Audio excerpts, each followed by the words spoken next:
Breaking చూస్తున్నాం. ఎన్నికల నేపథ్యంలో ఏపీలో ఓటు హక్కు వినియోగించుకునేందుకు ఆ రాష్ట్ర ఓటర్లు స్వస్థలాలకు తరలి వెళ్తున్నారు. ఉద్యోగ ఉపాధులతో హైదరాబాద్లో స్థిరపడిన వారంతా అక్కడికి బయలుదేరడంతో రోడ్లన్నీ రద్దీగా మారాయి.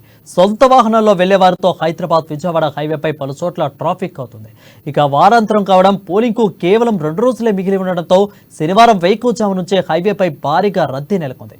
ఆయా వాహనాలు విజయవాడ మీదుగా రాజమహేంద్రవరం, విశాఖపట్నం వైపు వెళ్తున్నాయి. ఇక పెద్ద సంఖ్యలో వాహనాలు రోడ్లపైకి చేరుకోవడంతో పలు చోట్ల నెమ్మదిగా ముందుకు సాగుతున్నాయి. దీంతో హైదరాబాద్ శివారు హయత్ నగర్ నుంచి అబ్దుల్లాపూర్ మెట్ వరకు కూడా ట్రాఫిక్ అంతరాయం మేరకు కలుగుతుంది.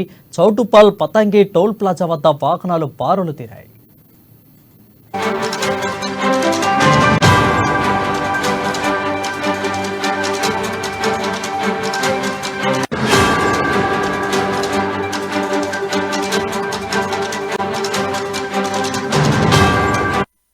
ఢిల్లీలో బ్రేకింగ్ చూస్తున్నాం. ఎన్నికల నేపథ్యంలో ఏపీలో ఓటు హక్కు వినియోగించుకునేందుకు ఆ రాష్ట్ర ఓటర్లు స్వస్థలాలకు తరలి వెళ్తున్నారు. ఉద్యోగ ఉపాధులతో హైదరాబాద్లో స్థిరపడిన వారంతా అక్కడికి బయలుదేరడంతో రోడ్లన్నీ కూడా రద్దీగా మారాయి. సొంత వాహనాల్లో వెళ్లే వారితో హైదరాబాద్ విజయవాడ హైవేపై పలు చోట్ల ట్రాఫిక్ అవుతుంది. ఇక వారాంతం కావడం, అదేవిధంగా పోలింగ్కు కేవలం 2 రోజులే మిగిలి ఉండడంతో శనివారం వేకువజాము నుంచి హైవేపై భారీగా రద్దీ నెలకొంది. ఆయా వాహనాలు విజయవాడ మీదుగా రాజమహేంద్రవరం, విశాఖపట్నం వైపు వెళ్తున్నాయి.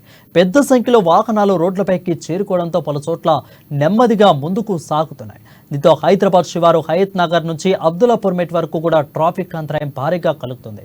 ఇక చౌటుప్పల్, పతంగి టోల్ ప్లాజా వద్ద వాహనాలు భారీలు తీరాయి.